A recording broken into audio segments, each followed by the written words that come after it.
So with just 2 days to spare before the U.S. reached a potentially catastrophic default, President Biden on Saturday signed legislation to extend the nation's debt ceiling.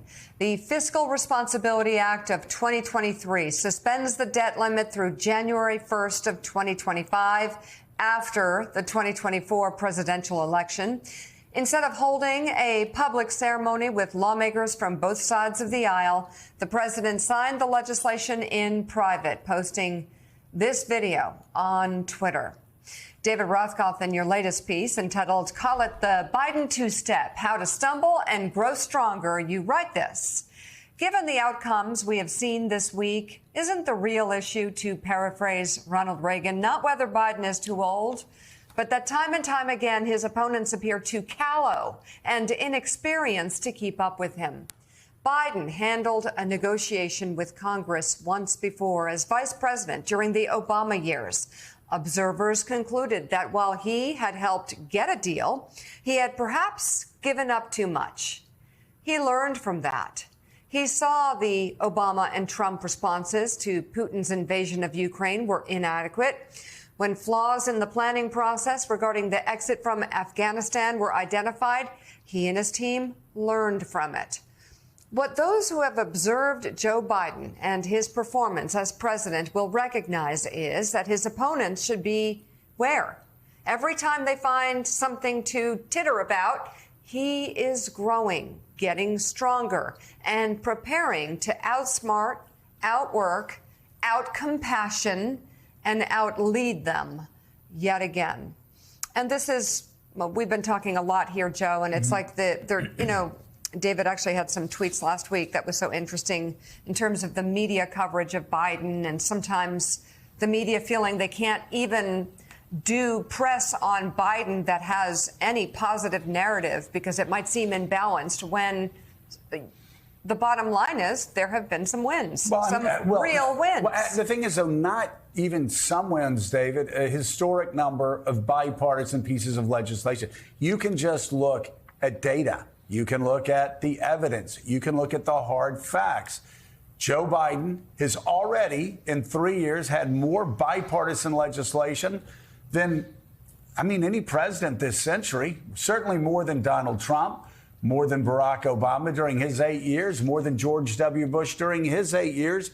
I think probably more than Bill Clinton during his 8 years, though Bill Clinton did have a good bit of bipartisan legislation as well. But certainly in 3 years' time, he has done more as far as legislation goes, and bipartisan legislation, than any president this century. We can say it. It's true. Well, you put your finger on it. The reason they don't talk about the facts is that the facts make the case against them and they make the case for Biden. The reason they talk about empty investigations that are going to go nowhere, or photo op, or the president accidentally slipping, is that if they talk about the facts, they're going to be in a defensive and losing position. Biden has passed 300 pieces of bipartisan legislation, or signed 300 pieces of bipartisan legislation in the first 2.5 years. He has created more jobs, or overseen the creation of more jobs in 2.5 years than any other president has in 4 years. Last week, while people were talking about, the president slipping on a stage, not only did you have another major legislative triumph, you had the Secretary of State in Helsinki, the city where Donald Trump kowtowed to Vladimir Putin and put down his own national security staff, standing up and welcoming Finland into NATO, a NATO that is stronger than ever, and that is helping to defeat Russia in what will be a big strategic victory for the United States. Of course, they don't want to talk about the facts. The facts are kryptonite to the Republicans.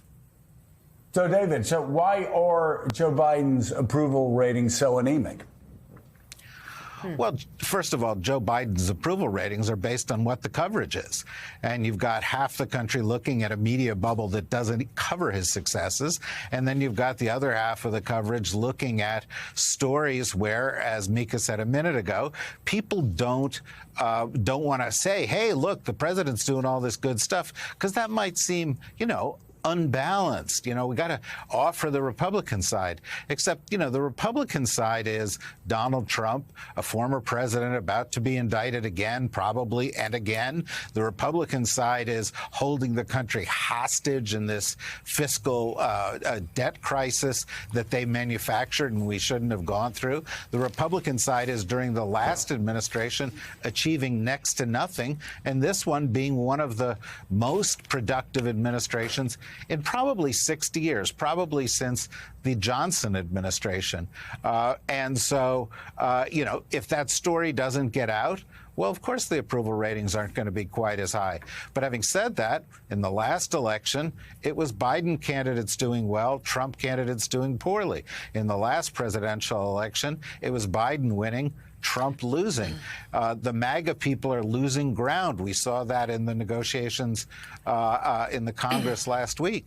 So you gotta say to yourself, maybe these popularity ratings don't matter so much when actual elections and actual results do. David, you're right that Biden has been in many ways a transformational president. Between the IRA and the CHIPS Act, he's launched an industrial policy in the United States that it simply didn't have before, and stepped up pressure on China in the process. But the issue around his age is not something just that the media brings up. This is something, when I talk to Democrats, they raise it. I mean, Democrats up on the Hill will raise the issue of Joe Biden's age. Clearly, one poll after another shows that voters are concerned about an 80-year-old running for president. If you were advising the White House, how would you advise them to tackle this issue? Well, I'd advise them to tackle them exactly as they have. Joe Biden said, look, this is my age. You have to evaluate it for yourself. But don't look at him in terms of one dimension. Evaluate it in terms of how much he has gotten done. Evaluate it in terms of how healthy he is versus other presidents. Evaluate his age and fitness versus the candidates he's actually running against. Evaluate it against the quality of his team, the people around him. Some of them are much younger. Some of them, it's the most diverse administration in American history. It is extremely competent. It is working together extremely well. The presidency is not a one-man job. It's a kind of a corporate job, and he's succeeding in that regard. So, I think Biden is saying, look at the facts, look at the truth, look at what I've got done. Don't look at it one-dimensionally. And the other side is saying, hey, look over here at trans athletes in swim meets, which is it's just not an issue. But that's because they're running scared from the Biden record.